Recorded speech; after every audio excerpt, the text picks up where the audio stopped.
From fabulous Las Vegas, Nevada, this is Pod Therapy. Real people, real problems, and real therapists. You can submit your questions anonymously at podtherapy.net or email us at podtherapyguys@gmail.com. Today on the pod, we take a psychological deep dive into gambling behavior and avoidance. Have you ever won a bet? When it comes time for the payout, the losing party all of a sudden is super busy and doesn't have time for the all-you-can-eat sushi that you were owed? Is that genetic or is it a learned behavior? We'll find out today. And now, broadcasting from a Level 9 Studios, that guy's Dr. Jim Jobin. I'm Nick Tangeman. It's time for some pod therapy. You'll get your sushi, Tangeman. Okay? Yeah, when? You'll get your sushi. When you want it. I don't get any texts from you. I wanted it. Did you know? So, Okay. I don't know. I mean, I give you that. Well, I gave you my beeper number. You don't use it. It has been almost impossible just to schedule doing a podcast. That's pretty true. At this point, if we have the time, we're doing the podcast. Yeah. Not let alone all that stuff we promised people for May, which we haven't done any of. And the book club we haven't finished yet. There will be a book club. It's going to start in May. No, screw the last one. Okay, that one's dead now. Enough time's gone by. So for those of you who nobody will ask. Have read chapter 8, then good job. Yeah. Good for you. But pick up Maybe You Should Talk to Someone by Lori Gottlieb, who is now, I will add, that book is now a New York Times bestseller. You're welcome, Lori. Yeah. That's the pod therapy bump. Yep. That's the power. We did it. That's right. we did it. Yeah. On Twitter, I was calling out Oprah, and she didn't reply. Right. So we have a guest in the studio today. We have Tracy. Hi, Mom. We have Jim's mom, who came all the way up here to be on the podcast. She did. Say something, Mom. Hi. You're doing great. Thank you. You're doing really good. All right, that's enough. Yeah. Thanks for coming. Go wait in the car. So, Mom, thank you for joining the show. You're welcome. And thank you for joining me for dinner and for coming out to take care of me post-vasectomy. That was nice of you. You're welcome. Yeah, I'm healing very well. Thanks for asking, Dick. I didn't care. But, yeah, you mocked you me. Brought it up. Yeah, you texted me. You're like, how are you? And I told you my truth, and you made fun of me. Yes. Thanks for that. You're welcome. Remind me never to tell you anything. Fantastic. You're like, man up. I'm like, no. No. Something bad happened to me. Leave me alone.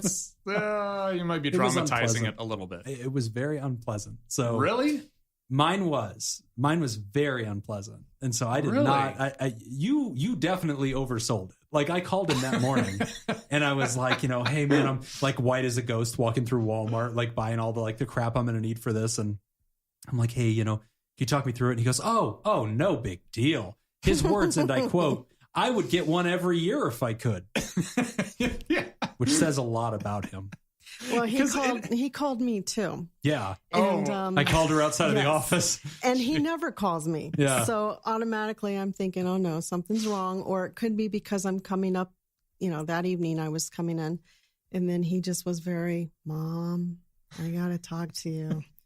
I didn't even think you knew I was getting a vasectomy. I didn't. That was the night she was flying in, too. Anything. Yes. Yeah. He did it so I could take care of him this weekend. Yeah, that was the whole trick. So, yeah. but, all making sense. He asked me if I'd known anybody that had gotten them. And I said his uncles and my husband. And he said, well, how are they? And I said, oh, fine, no big deal. I wasn't about to tell him the truth. Yeah, that it sucks. He would have backed out. It was a very terrible experience. I did not enjoy it. My poor baby. Not 5 for 5 stars. You made it sound like nothing. It was nothing. You said that it took 15 minutes.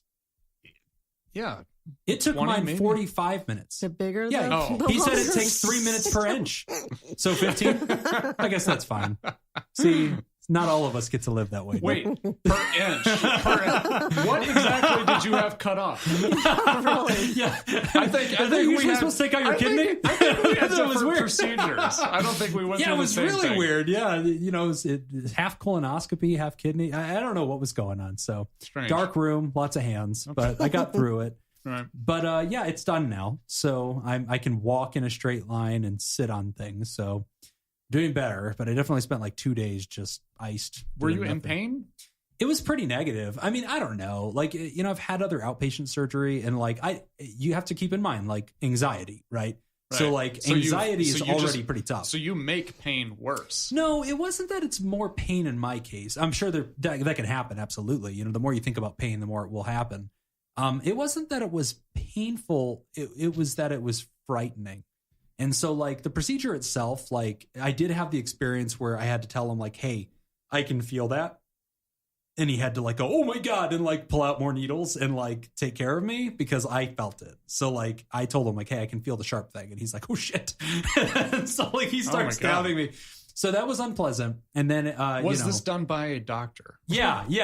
Best doctor I've seen on Craigslist. So yeah, I got a discount. I don't have insurance. Thanks, Trump. Jim's having to do like a vasectomy, tire care, and lube over here. Maybe I just had an amazing doctor. Yeah, maybe you did. But mine was, I don't know. I mean, it wasn't too bad, for all the men who are considering it. Don't let me talk you out of it. I mean, a couple days later, I'm fine. But the procedure itself, it's surgery. It definitely is surgery. And that requires them to do things to you physically. And so, they talked to me the whole time, like talked me through it. I stayed calm. I got through it. And then it was in the aftermath that I actually had a hard time. So it was after they finished and then they walked out and they just kind of leave you there for a little while. And I think partly it was the anesthetic that they used because they did tell me that like it was getting into my blood a little bit. And I'm like a super lightweight, like I've literally never even smoked weed. And so like it hit me pretty hard. And like then I started having this weird panic of like, oh my God, am I okay? Like, am I dying? And so it was very bad. So I had an anxiety attack like there by myself. They gave me a sucker and they told me to like suck on this lollipop because it was like the sugar is good for you or something. So I'm sitting there sucking on this lollipop all by myself, like covered in post-surgical crap. And then like, I'm just like crying, like having an anxiety attack. Hold on. Kate, I hope you're listening.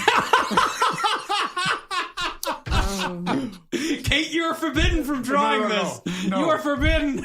Kate, stop everything else that you're working on right now and get on this. I threw the sucker at the door to get help because I couldn't get my voice loud enough. And I was like, help me, help. And so then I took the sucker and I threw it at the door as hard as I could. And like it was like a Tootsie Rub. So it like popped out the door. And then the nurse comes and just like, did you just throw something? And I'm like, help me. She's like, okay, lay back. Like, we're going to put ice on your head. Like over time, I eventually came out of it. But it was pretty intimidating. So super negative. Kate, don't draw any of this. Yes, Kate. That's my mom's favorite comic. You were just telling me. You really, yes, I really enjoy that. It has its own Instagram now. Yeah. I think it's called Pod Therapy Comic. Yeah, I think so. That's it. Yeah, that's super cool. So that's one of our listeners, and she's a future therapist. So she's actually in school right now. And yeah. She draws us for funsies, and then she tolerates my requests because I'm like, I want to be a superhero and I want to be muscular, and she's like, fine. Okay. Humor him. If she can make you a superhero, if she can do that for you, okay, she can do this for me. I want a cartoon about vasectomy. Yes. Not a cartoon about a vasectomy. About you getting a vasectomy. Remember that it was a red Tootsie Pop, and then I threw it at the door. And that is how I called for help. And you too can get through anxiety with the careful use of candy. That is amazing. So it was not pleasant. So I'm feeling much better. Yeah, I'm glad you're I'm out of the baby business. No mas. Yeah. So excellent. It's good. Yeah. Good for you. Yep. So since we have your mom here, we went to the internet and solicited some questions for you. Yep. Because listeners dutifully answered. And they are very curious. Yeah, there was a lot. So I posted a picture of my mom and I in front of my office, and a lot of people said things. Some things inappropriate. Yes, that's okay. Well, let's just go to that one first. There you go. First question for you, Tracy. A lot of people asked this. They said she looks way too young to be Jim's mom. Yeah. And what is your aging secret? What's your trick? Vitamin E. Is that sunlight? No, that's D. No, I take the vitamin E capsules and open them and put them on my skin. I'm 54. I almost look older than you. He does. It's getting weird. Yeah, I have like a lot of wrinkles. Yeah. Well, we both have the big wrinkle in the forehead. On the forehead? That's just I get that from Dad, I think. No, from me. From the day you were born. Yeah. Oh, yeah. Okay. But no, I'm Irish, Scottish, and Spanish. Which means we have terrible skin. We burn in the sun. Yeah, we and burn I get in the moon. Sun poisoning. Yeah. Yeah. So I stay out of the sun. Yeah, and I take vitamin E, and I don't smoke. Yeah. I'm pretty boring. And you had me when you were 11. I had him when I was 20. That helps. Yeah. How old are you now? 54? I will be in May. Oh, okay. Happy birthday. If I forget. Don't forget. I will. Maddie will text me. Exactly. She does it every year. After I remind Mom's her. birthday. And then I just text her back. I go, what did we get her? She goes, Venmo me $50. She takes care of you. You're lucky. Yeah, no, that's the deal. We have a very symbiotic relationship. Hi, Excellent. Maddie. I'm sure she's listening to this. Oh, yeah. I'm sure she's been waiting for this Paying episode. attention to this She'll episode. be listening. Yeah. Linda B asks, excuse me, how worried were you of what would become of Jim when he grew up? Asking as a mom of 4 grown men who thought they might not survive their teens. 4 Wow. sons. That's Good a Lord. really good question. Yeah. With Jimmy, he was a very good boy. And I'm not just saying that. He really was. Until he reached teen years. I think it was probably 15. He started on the debate team. Did you know that he was on the debate team? I don't know if you knew this, Nick. I don't know if you knew I don't know that, if you Nick. knew this, Nick, but I was on the debate team. Did you know that he was a really the big deal. captain of the debate I team? mean, that's not a big deal, but I was the captain. Did of you the know he debate won the national championship? Ah, you didn't know that, did you, Yeah, bitch? you didn't know that. Yeah. Well, My mom's here. I have one fan. This is number one fan. This is my moment. She's your hype man. She is my only hype man. It's funny because like I'd bring girls over and she'd be like, "Do you know he's on the debates?" I'm like, "Shut up, Mom." No, I'm not. I smoke cigarettes. And that's when they laugh. Yeah, Exactly. I gotta go. No, but we were the recipients of his debate. Yeah. And I remember that's one sassy. specific time, he stood at the top of the stairs because I think he was almost 15 and I remember this. he wanted a computer in his room. This was back in the 90s. And our rule was we inspected what we expected as Good rule. parents. We were vigilant. You had to be when vigilant. they started inspecting my computer, things got weird. But yeah, that would be me. Right. But my husband made us pick our battles. So a lot of stuff he didn't know. Yeah, for the best. Yeah, exactly. But he stood up at the top of the stairs and he started saying all the reasons why he should have a computer in his room. And he was going contention 1, and he was using all this debate. Oh, so he crap. was even obnoxious while doing it Yes. too. Yeah. Oh, And I'm standing down there Go looking. figure. Yeah, and he's at the top of the stairway. We're downstairs looking up at him, listening to him. Yeah. And I'm thinking to myself, are we just going to let him do this? Just come down here. I want to smack the crap out of him. Yeah. And I'm looking at my husband like, are you going to do anything? And he just let him finish. And then he says, I'm sorry. Were you under the impression that this was a democracy in this house? Yeah. Because it's not. I own you. Yeah, pretty much. And then But I woke up a week later. And But no, to answer her question, I'm a Christian woman, and from the moment that I knew I was pregnant with Jimmy, and this is a true story, I knew he was going to be something important when he grew up. I had no doubt. what did you think I was going to do? I didn't know. A part of me thought that he would be a pastor, which he is. I did that. Yeah. But I knew that he was, you're going to make fun of this, but I knew he was going to Probably. be greatness in some sort. Nick accepts this. Yes, it's a Nick fact. tells me it Nick. every day. It's on my friendship bracelet. No, but It was in my birthday card. I knew he was going to have a job to do, and it was not going to be easy. Yeah.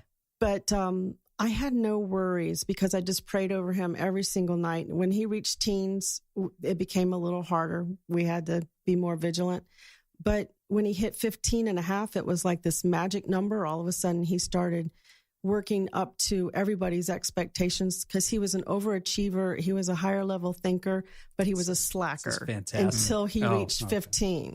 Make sure And you look then- Nick in the eye when you say And then he always. started striving for it. Yeah, it makes it sound like fantastic. I'm just you know, I'm making this crap up, but it's true now. You know who's going to have a field day with this is Jacob. Jacob's going to hear all this Yeah, and just like, I wish Jacob was here because I Yeah. remember watching a little video of you two when Jimmy. yeah, I never went back to see what Jacob did to mock me. He was going, "Oh, I'm Mr. Jim. I know stuff," and he was sitting in your That's a chair. dead-on impression of Jacob. I feel like he just nailed it. Dead-on he's impression right of here. him impressing. Yeah, impression. it's a very meta impression. So that's a good question, Linda B. Okay, thank you, Linda B. Scoopy Jess asks, what is the secret to her youthful look? We've already Vitamin got E, that. apparently. Yeah. Yep. And don't go in the sun ever. Yep. That helps. Ulrich which I know I'm pronouncing that wrong. Yeah. Ulrike. Yeah, get him! You tortured me for months. To be fair, get Nick. All right, fine. You've unleashed it now. Her she question. likes you because you're Iowish. Yep, that gives me a little bit of you get a lot of points for that. Her question: what were you thinking?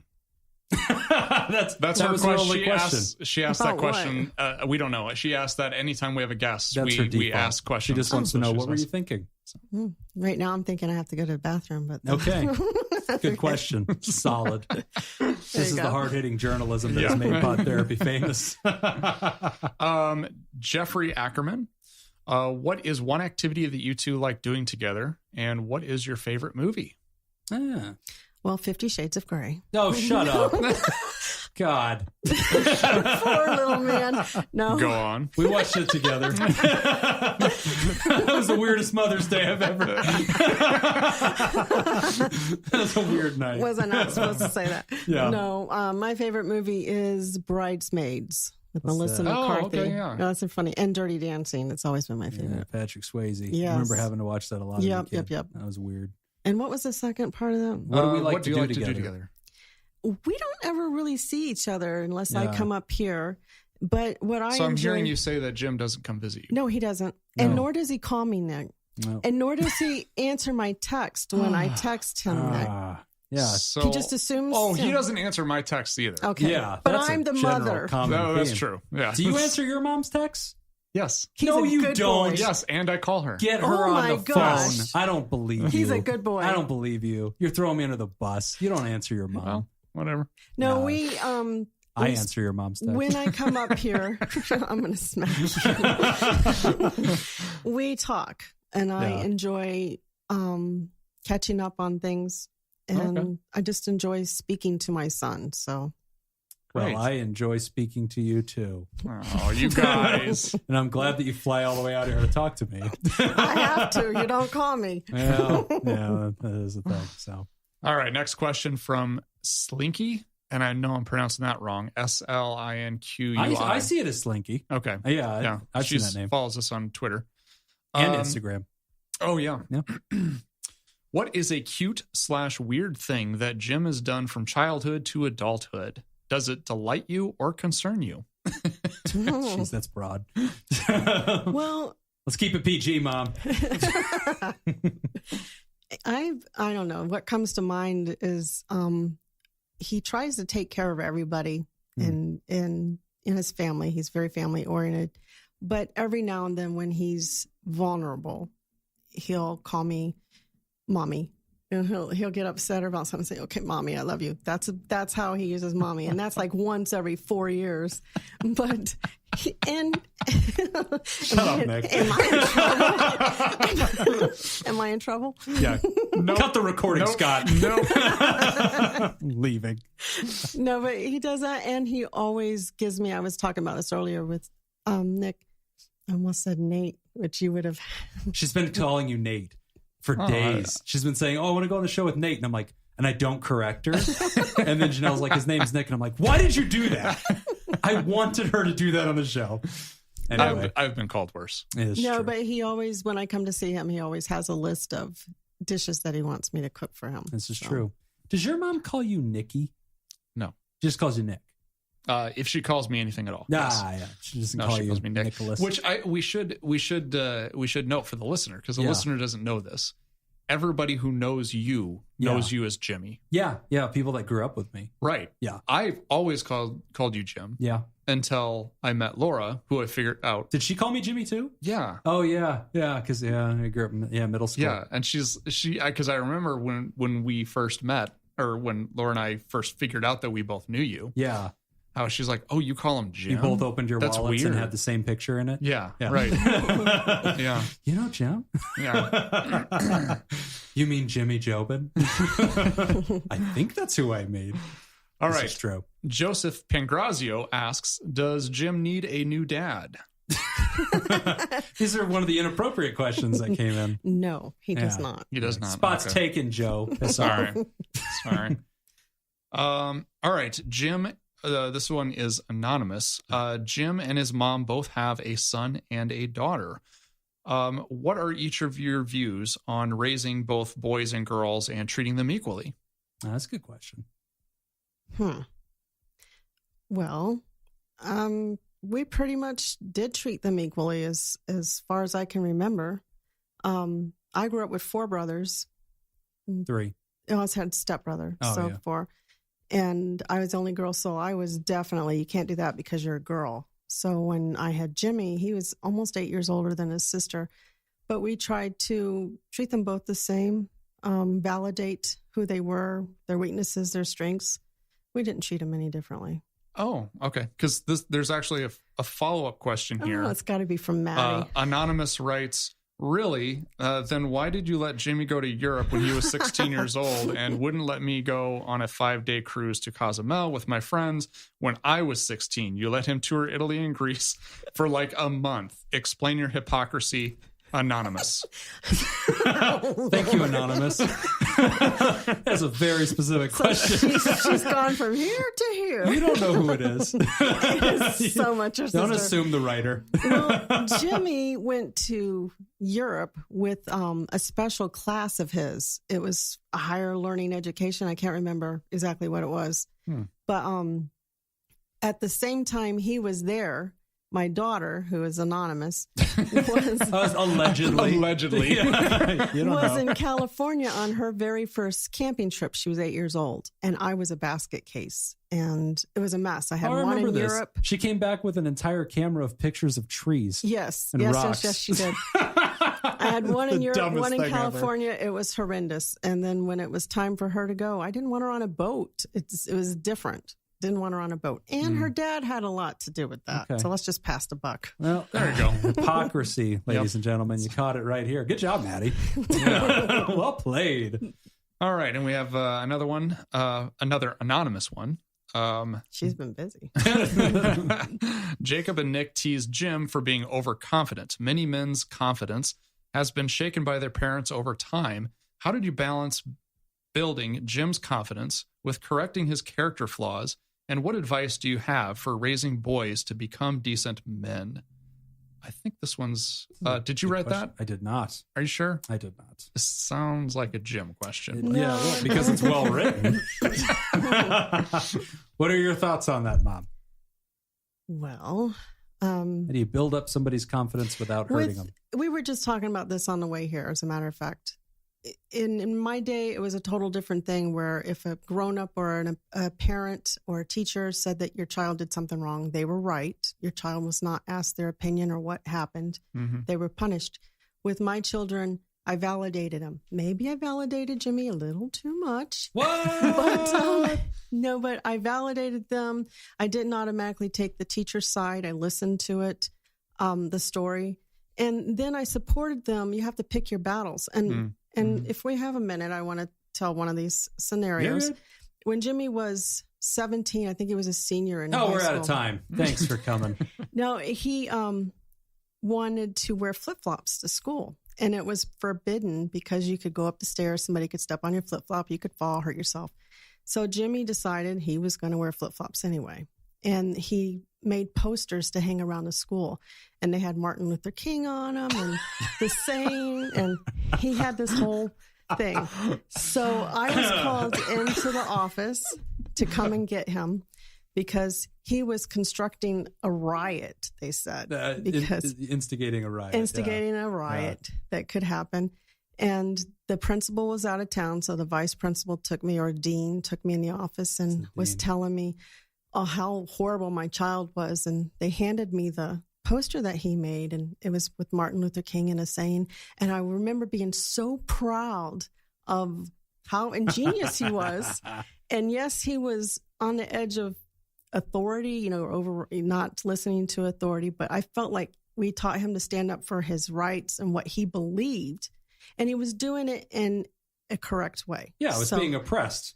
much like Martin Luther King. Oh, yeah. Martin Luther King would be very proud. He was right there with me. Yeah. I feel like the spirit. So, if you're wondering was at home, alive today. the quote was, injustice anywhere is a threat to justice everywhere. That's true. And I felt that a dress code that was unjust was just as dangerous to society. Yes. I was 17. He was 17. Please do not send me. Spoken like a true white male. Don't at me. Yeah.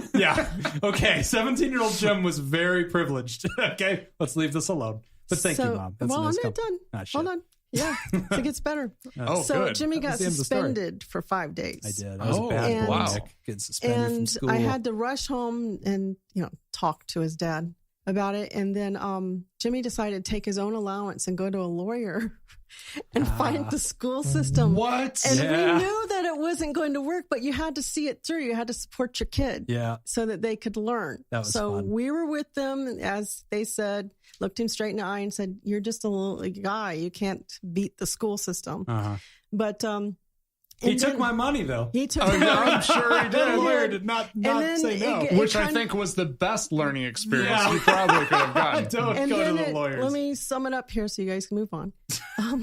The next day I get called and everybody was wearing flip-flops at school. And there somebody had made these stickers that said, save Jimmy. It was flip-flops for freedom. So they made these bulletin boards that said flip-flops for freedom. And they had stickers with my face on them. Even the teachers. Yeah, and all the people wore flip-flops, right? Because they heard I got expelled. And so then they had like T-shirts made. It was like expel students for doing something wrong. And like, it was awesome, right? So flash forward. So anyway, I was suspended for 5 days. And they ended up getting rid of the stupid thing. And, it was no big deal or whatever. So flash forward to, 20-something years later. Here I am now. One day I'm sitting down with a new client and we're working on whatever they're working on. And the client says to me, my wife knows who you are. And I'm like, oh, okay. Like, how is that possible? It's, the wife grew up in Vegas. Oh, okay. Yeah, so did I. You guys went to the same high school. I'm like, really? That's crazy. So one day, just through the course of events, wife comes to a session and I say, I don't recognize you. And she says, well, I know who you are, but I don't think we've ever met. And I go, I wasn't popular. I'm thinking maybe that debate team thing finally paid off. And she goes, no, you're the flip-flops for freedom guy. I was like, yeah, that was me. And she goes, thank you for your sacrifice, Jim. You inspired us all that day. We'll never forget. And I was like, wow, I was the one. So. Not all heroes wear capes. That's right. They wear flip-flops. That's right. That's right. Some wear flip-flops. Good job, Mom. Wow. Okay. I've learned so much. Yeah. Important stuff. So. Okay. Well, that's all of our questions Mom. from the listeners. Thank you. So now we're usually going to pivot into questions about people's lives that we're going to do advice on, and you're welcome to chip in and help us through. Okay. Also, if you want to go pee, you're welcome to do that. I'm good now. Okay. What? Wait, what? Scott, do we have to pay extra for that? All right, well, we're going to take a quick break, and when we come back, we will discuss relationship struggles. You're listening to Pod Therapy. This week's Theraproducer sponsor is Robert Brownie Jr. Mintz. Robert Brownie Jr. Mintz is also known as the first black president, and he was also well known for his great saxophone skills and his notorious affair with an intern at the White House. If you know who Jim's really describing, write your answer on the back of a $20 bill and send it to Richard. If you'd like to join Robert Brownie Jr. Mint and make the show possible, you can go to www.patreon.com/therapy and sign up. Again, that's patreon.com/therapy. Also, my mom is a Patreon, so you can join her too. We're back. You're listening to Pod Therapy, and our next question is about relationship struggles. Hey, Jim and Nick. Get ready for a long one here. I've debated sending a letter before because I knew it would be long. But my head is so messed up that now I have to say something. Here goes. My boyfriend and I have gone through a very difficult year and a half. To break it down into point form, here are the basics. Number 1, we got together. He has a daughter. I had never wanted kids and have anxiety issues when interacting with them, so I was slow to become involved in their lives. In the meantime, our relationship was amazing. Talking, moving in together, getting married, throwing the word soulmate around, and the whole shebang. Number 2, first meeting with his daughter did not go well. I had an anxiety attack, and she's a very shy kid, so it was difficult. Number 3, We continued having strained visits with his daughter. Some days went better than others, but otherwise, as far as I was concerned, the relationship was good. Number 4, flash forward to about a year and a half into our relationship. He suddenly decides that he can't be with me because I have such a hard time with his daughter. Number 5, the next day he calls me apologizing and saying we can work through it. Number 6, we continued to work through things and I did my best to coexist peacefully with his daughter. Number 7, in the meantime, we had befriended a couple he knew from his pool league. This couple became close friends to ours, but they broke up soon after their wedding. The woman in the couple remained a close friend to both of us. Number 8, some time goes by and he tells me he is moving out. He says he is going to live on his own to learn to be by himself, which is something that scares him greatly. He also begins to see a counselor as he is beginning to recognize that he has a problem with depression. After some back and forth with him, he admits that he had not actually moved into his own place, but was actually living with the woman who was our couple friend, and they are now together. Number 9, he contacts me after a couple months saying he has made a huge mistake, that he loves me, that I'm his soulmate, that he wants to work things out, and that it's all over with the other woman. I give him the chance to do so as long as he continues working with his counselor and working his personal issues out. Number 10, again after some time, he leaves again, saying he wants to be with this other woman and that she can be the mother to his daughter, that I can't. Number 11, while he is gone, in addition to being heartbroken about all this, my ex-husband died suddenly, big trauma, and an email for another day. Boyfriend reaches out when he heard about it to express his condolences. He also made a point to do some nice things for me, mowing my lawn, etc. I was very guarded about all of the contact he was making, as he had been free and clear with the other woman, and although I was still in love with him, I was trying to accept that he was gone. He eventually asks for us to try again, and again I say we can try as long as he continues to work on himself. He removes the other woman from our lives completely, and he is certain of what he wants. Number 12. The next 4 months are the best ever. It's like when we first started dating. Everything is great. Number 13. I came home from work one day to a note from him saying that he's sorry for lying to me, but that he had fallen in love with this other woman a year ago and that he was leaving. All of his belongings were gone. He had moved out and left me a Dear Jane letter. At this point, you must be saying good riddance to bad rubbish. And a part of me can agree with you in theory, but I love this man with all of my heart. Whether you believe in them or not, I believe he is my soulmate. I have not felt this way about anyone else in my life, not even my ex-husband. I wrote him a very long-winded letter, much like this one, telling him how upset I was, how I wanted him to find himself, how I wanted him to be happy, how I wished his daughter and I could have bonded better, and if in the future he ever wanted to come through the door again and honestly work on things, I would be open to it. There was some contact, asking for stored Christmas decorations, payments of remaining mutual bills, etc., etc. Small stuff, but without being pushy. When those contact moments came up, I would remind him that I loved him, and if he ever wanted to explore that again, that I would be open to it, just so he would know where my heart stood. Several months go by, and he reaches out saying that while he has tried, he cannot get me out of his head. He says he wants to talk to me and tell me everything. He says he wants to start over with a clean slate. I agreed to talk via email at first and asked him a million questions. To sum up, he was finally completely honest and candid. He admitted he had been having an affair with this woman on and off for the last year or so. He answered every question I had with bold-faced honesty that was very painful, but a big change from what he had been telling me from the beginning.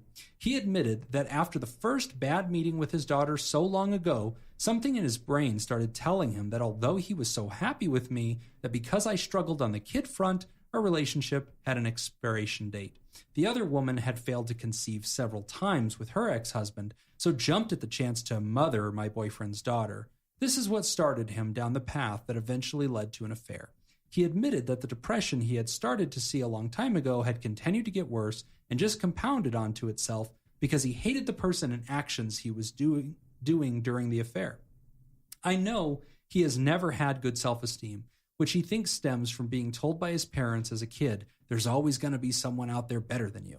I have also seen his parents blatantly favor his twin brother over him. After finally being honest, his depression was amped up big time. He is disgusted with himself, me too. He hates the person he has become. Me too. He has no love for himself. He has had a couple near misses in terms of suicide attempts. He is also experiencing very bad insomnia. At best, he is getting 3 hours a night. We tentatively began seeing and dating each other again. I have helped him to move in with an old buddy of his. We have gone out on dates. He has been nothing but honest this time, and I recognize the change in him. But I also recognize the need for a lot of work. We both agreed that we had lost so much time together to the last year's mess and wanted to try to work through our issues together while also seeking help individually. We have been struggling to do so. He is so depressed that he says at times he can't see his love for me, while in the next hour, he could be so sure about our future that he talks about getting married. He says he has a voice in his head constantly telling him he will never be happy, that he doesn't deserve to be happy, that he's not worth anything, etc. He tries to shut that voice out, but as I'm sure you guys know, it's a very persistent voice. He has also said, after looking into his own head and heart, he knows that when we first started dating, he was the best version of himself and that he was the happiest he had been in his life. He wants to find that person again, but admits that he knows he has to fall in love with himself again before he can ever love me in that way. Once we came to that conclusion, we decided to take a step back. He is going to be alone. No dating, no nothing, and focus intensely on himself. He has begun speaking to a counselor through online venues until he can find someone in person to talk to, and they also thought he would make better progress alone and without trying to worry about a relationship on top of healing himself. This hurt to hear, but ultimately I know it's true. He has said to me that the ultimate goal is to be a healthy version of himself so he can come back and we can be happy together properly.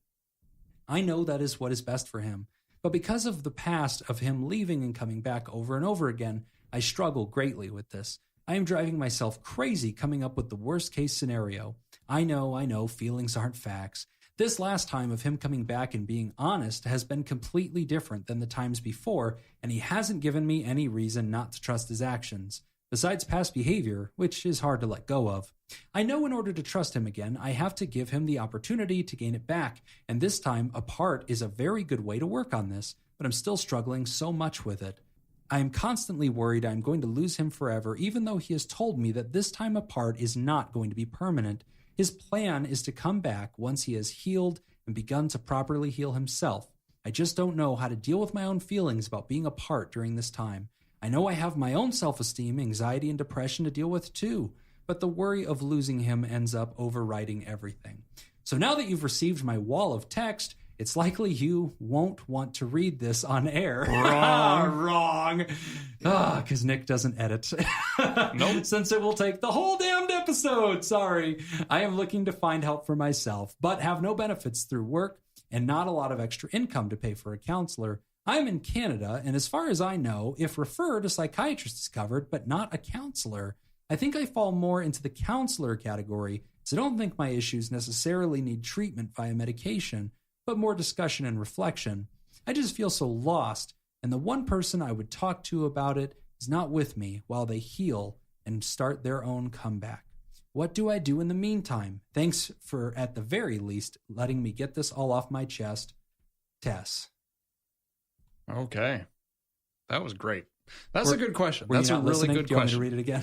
I'm sorry, what was that? Start from the top, Jim. From the top. Scott, were you recording? Yeah. Okay, that was a good dry run, guys. Let's try it again. That was a thorough email, though, Tess. I'm glad that you wrote it. I'm glad that it was liberating just to get it all out. And I know that in and of itself can be like a really therapeutic experience, just to write it all down, just to write down the story of it. Right. And she brought up some really good points. Obviously, we can tell that she's a listener because she hit on some really good things. Feelings aren't facts. Exactly. Yeah. Yes. We talk about that all the time. And one other thing that I say a lot on this show, probably my favorite thing to say. Baba Booey, Howard Stern. No. The best predictor of future behavior is past behavior. Yeah.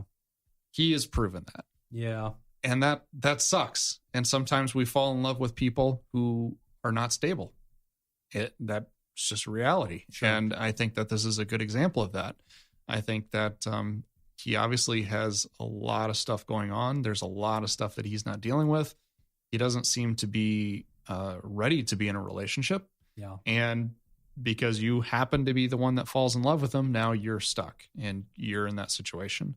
But it's great that you made him getting help a condition of continuing that relationship. Yeah, that's a home run. Absolutely. Great job with that. Now, I think you need to take it the next step. I think the next step is you need to make it a condition that you get help before you have a relationship. Because one of the things that I know about relationships is that we tend to attract and become attracted to people who are at the same level that we're at. Yes. And I think that there's probably a lot of stuff going on internally that maybe you're not even recognizing about yourself that you still have to deal with. And I think that that's going to make it very difficult for you to move on. If that ends up happening, it's also going to make it very difficult for you to establish a relationship with him if that ends up happening. I think you getting the help that you need is going to be vitally important. Yeah, I think so too. And these yo-yo relationships are always really tricky, right? Because they end up with all these extra dynamics. Because when you're rejected by somebody and they may move on with somebody else or whatever, when they come back to you, it's very flattering, it's very affirming, and you don't have a lot of closure. And so it's like, oh, thank God. You feel like, okay, now I can be made whole, and there's something very relieving about it. There's something very healing about it. And that rush of euphoria can really blind us to, I think, what you're talking about, Nick, like conditions and reestablishing some kinds of standards for self-care. You don't get to leave me and say it was because of depression and then come back and you haven't dealt with your depression. And that is actually the first red flag test that I'm going to raise for you is whenever the gentleman, I don't think I got a name on that, he's now quote unquote single again, and he's working on himself. And historically, when he is single and working on himself, he starts looking around. And that's part of how he self-medicates his depression. It's part of how he seeks affirmation. It's part of how he tries to get out of his own head. And so it is entirely possible that that may happen again. And if you have actually created a boundary where you're not available, he may go back to that other person that he has historically been yo-yoing back to as well.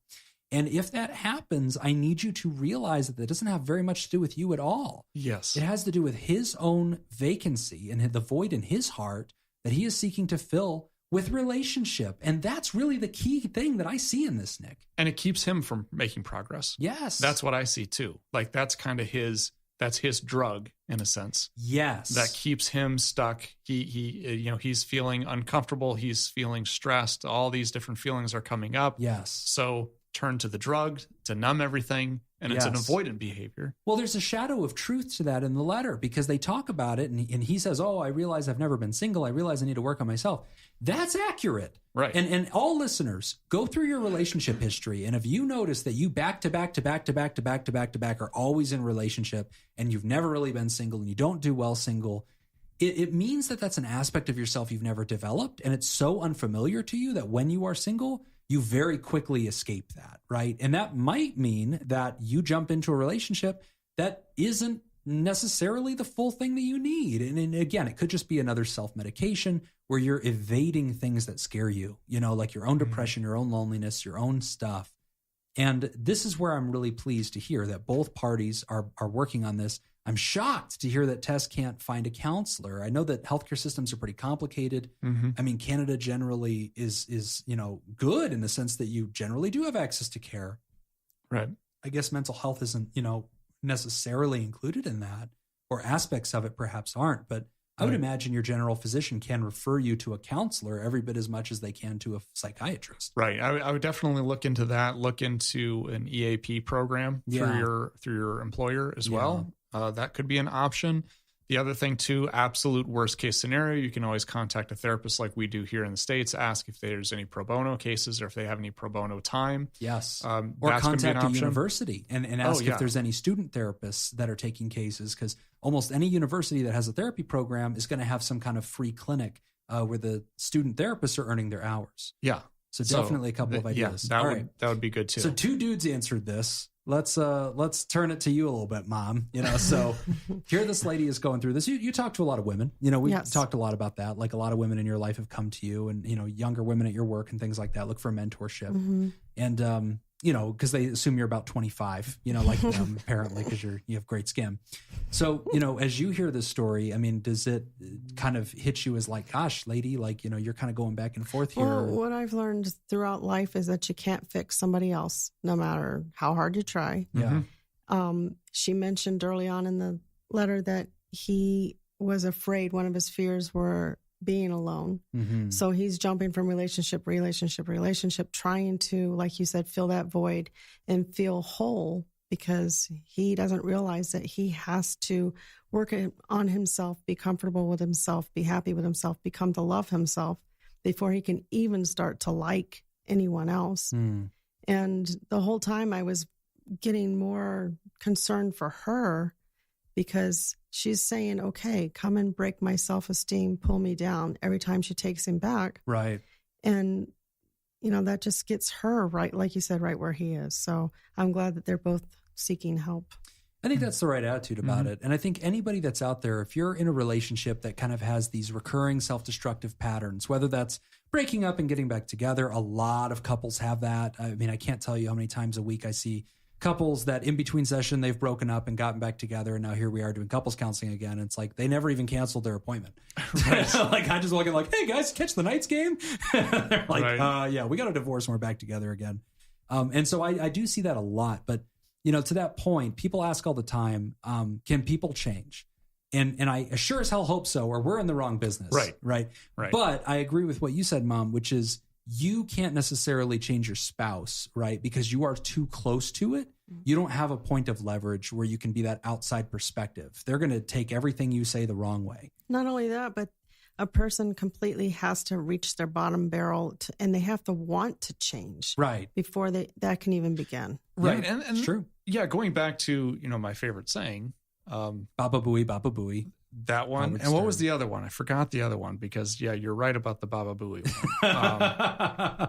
There was that other one that you the best predictor of future behavior is past behavior. Oh, yeah, so one of the chestnut. The thing with that too, that I like to kind of illustrate, is that doesn't mean that people can't ever change. Obviously, if we believe that, we wouldn't be doing the work that we're doing. Right. But it does imply that change doesn't happen easily, and there has to be a catalyst. There has to be something that motivates that person to realize, like, oh yeah, something's got to change. Something has to be different. Negative consequences. Yeah. And a lot of times, it tends to be negative consequences, because that's the biggest motivator. Well, in is these fear. relationship hopping, that's part of it too, is you're evading negative consequences because you never spend a day alone. Right. You never have to face the loneliness of bad choices because you always have another person you can just open their door and walk into. And they're both like recharging in between the relationship, that they're welcoming you back. And that's where these things get really complicated. And I think the other thing too, that, going back to you, Tess, with me really urging you to get help, it sounds like you're already interested in doing that anyway. And I'm glad to hear that. And sometimes sending this message can sound harsh, but it's sometimes it's the truth that we have to look internally. Mm-hmm. When we're in a situation like this, it's really easy to become the victim and be like, this person is doing all of this.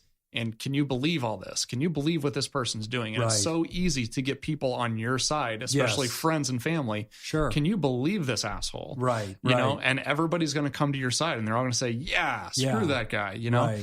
But we do have to take an internal look, sure, because, we are always going to be stuck with ourselves. The easiest person for any of us to change is going to be ourselves. Right. That has to be the starting point. And it actually kind of reminds me of Lori's book. When she went into therapy, she writes about that and how frustrated she was with her therapist, Wendell, because she went in there with the anticipation that she's going to say, this guy's an asshole. And her therapist is going to be like, he is. Yeah. But the look that he gave her was a clear message back to her that, oh no, he's not taking the bait. Yeah. He's going to constantly get me to focus on me.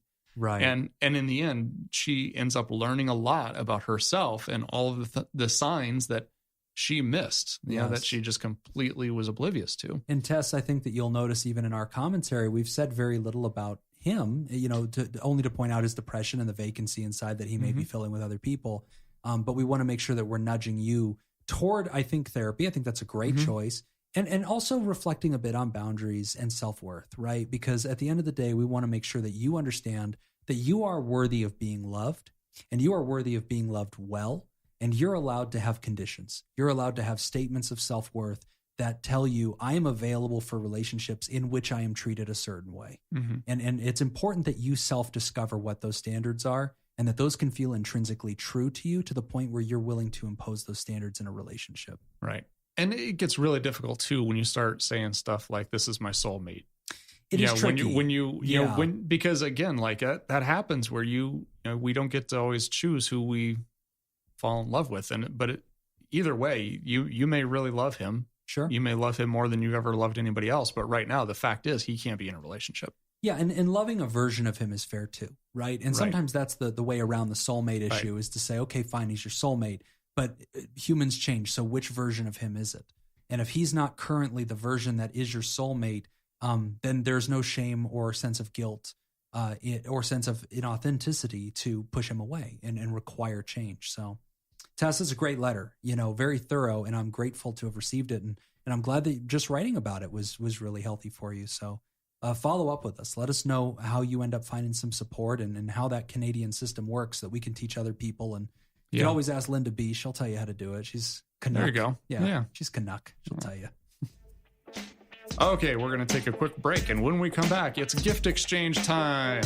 You're listening to Pod Therapy. This week's Theraproducer sponsor is Kyla Lansbury. Kyla Lansbury, also known as Mr. Las Vegas, as my mom opens up a plastic bag in front of the mic, is a world-famous entertainer and, of course, the author and performer of your favorite jam, Jock a Shane.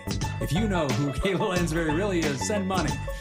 And if you'd like to support the show, you can go to www.patreon.com/therapy and sign up. Again, that's patreon.com/therapy. All right, we're back. You're listening to Pod Therapy. We are at the back end of the show, and we are with my special mom. Hello, Mom. Special mom? Well, your only mom. That's right. As far as I know. You're the one that pulled me out of the orphanage. You've got my loyalty. So, Mom has come here bearing gifts for us, Nick. I have. So, go ahead and open your bag in frfront of the mic now, Mom. You can rattle your plastic Target bag.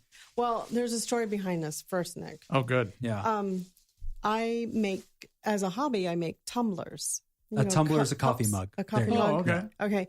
So, right before coming up here, I had two that were learning ones. I messed up the epoxy and stuff on. So I was going to throw them away. But at the last minute, I decided, you know what? I think I'll take one. Recycle your garbage and give it. Your garbage. Give it to Nick. Oh. Yay. Oh, wow. Yeah. Look at the back. Oh, it's Pod Therapy. It's a Pod Therapy tumbler. We now have got Pod my name on Therapy it. swag. Yes, Isn't that cool? That is awesome. Yeah. So it's the first official swag of Pod Therapy. So we have Pod Therapy coffee mugs. Yeah, there's and some imperfections on it. They are finished with epoxy. And so it's like black epoxy with like glitter sparkles. And then our logo, Pod Therapy, is cut out in like a silver aluminum finish. And then our names are on the back. That is yours awesome. says Nate. That's cool. At least it doesn't say Jim. Yeah. It says Dr. Jim, bitch. Of course it does. Because my mommy made it for me. Of course it does. Yeah. It also says good boy. Dr. Jim is a good boy. Why does mine say Nick, only a master's degree? Yeah, so it's really weird how that's scribbled in marker. Thank you, Tracy. You're Thank you very much. So we now have official Pod Therapy swag. So I was telling her I'm going to put her to work, and this will be like a fundraiser we do one day. Is you can order. Actually, Mom, we'll plug your website. What's your? Oh, here it is on the bottom of it. If you would like to order a mug from my mom, she has a little website. It's called The Rooster's Attic. The Rooster's Attic. So the Roosters, plural. Attic, ATTIC, at gmail.com. Wait, that's your email. Yes, because the website's not up yet. Okay, so just email my mom at theroostersattic at gmail.com. Except you, Smitty. Don't email my mom. By the way, we need to get you in touch with Smitty Scoop. No. Yes. Was it Smitty or was it Nathan's? Smitty. Like 10 of them have done it now. But it started with Smith. So Smith started it, and then Nathan started trying to send me things to give to Mom. So I just hit delete. So we have some listeners who want to donate commercial time to you. Okay. To have you slam. So fun. Yeah, to tell some interesting gym stories. The Roosters Attic at gmail.com, personalized one-of-a-kind tumblers. And I'm sure that you could write in and order a Pod Therapy mug. You can order either the Dr. Jim or Nate only has a master's degree. It does actually say Nick. So it does say Nick. But if you want to order one that says Nate has a master's degree, it's an inside joke. Yeah. But thank you, Mom, for being on the show. And we are at the part of the show where we need to make apologies and thank new patrons. Yes. And we do have new patrons. Yes, we have our new patron, Scoopiter Ascending. Scoopiter Ascending, join the club. About time, Scoop. Were there more than that? Because that's the only one that I think that was the only new one. Yep. So I only have a few apologies. Not too many. I do apologize to San Jose and the San Jose Sharks because I have said a lot of profanity on Twitter as our teams are now in the playoffs for hockey. And Nick, did you happen to see the picture of the dolls that I posted? I did. The Disney princesses? And I look hot as Pocahontas. Did you see, how we got photoshopped? I think, who was it? It was Robert. Robert Paulson photoshopped the picture of the dolls to put our faces in them. And the Pocahontas one was on point. Mm-hmm. You look really good as Pocahontas. Yes, I would date me as Pocahontas. I've saved the picture. Okay. Now that I have this vasectomy, I gotta try some things out. My best one was Ariel, I think. I think I looked pretty good as Ariel. So I always thought I looked good as a redhead. Don't you think so? You know what? That's what we should do. We should both. Well, let's go get our hair. The Scottish ancestry, probably. That's it. I'm basically the brave princess, whatever her name was. Pocahontas. That's not Pocahontas. Brave is the brave. Irish one. Oh, yeah. No, not the quality of being brave. Yeah, There's a movie called Brave. Yeah. It was a good movie. Yeah. It's one about the bear. I didn't see it. It's a mother-daughter movie. You should watch it. You'd cry. With my daughter? Well, if she'll take you back after or this you whole hypocrisy thing. I like that movie. I've got kids. Okay. I like cartoons. A date. Yeah. Whoa. Settle down. When do you leave? How fast can I get out of this? All right. And I think that's announcements. May is Mental Health Awareness Month, guys. And we are trying to prepare ourselves to do something really special for May. We have contacted several podcasts, and we're going to be collaborating with them in May just to try to spread the message and show folks how to find help if they need it. And we need your help. We need you to help us destigmatize mental health. We have a huge project we want to do in May. Here's how you can help.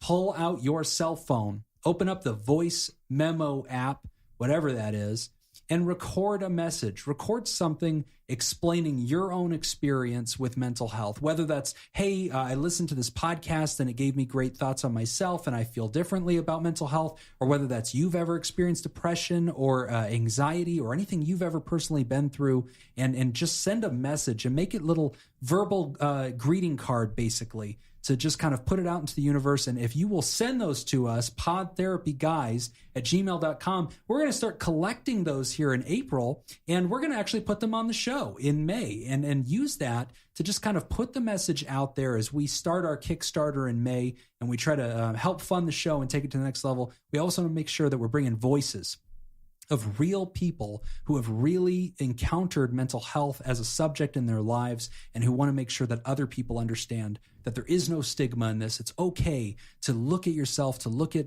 this issue of mental illness and mental health, and to feel better. There's no shame in feeling better. So if you've got something to say, pull out that voice memo. Try to keep the messages between 1 to 3 minutes and kick those into us.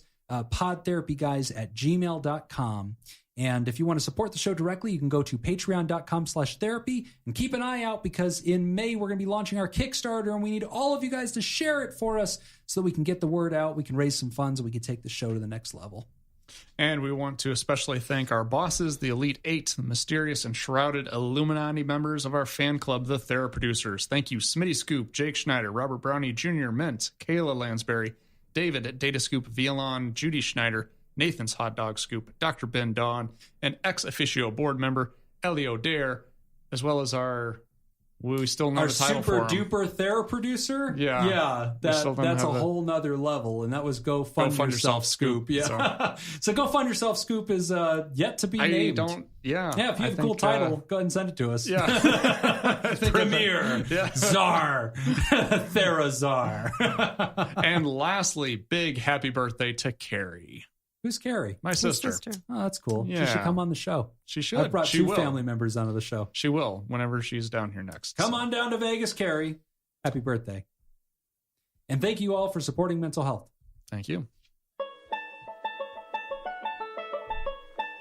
I don't have a script. Okay, that's all the time we've got for this week's session. We want to thank our landlords, Level 9 Studio, and thanks for those who contributed to our show today. We really appreciate it. Remember, pod therapy isn't something you should keep all to yourself.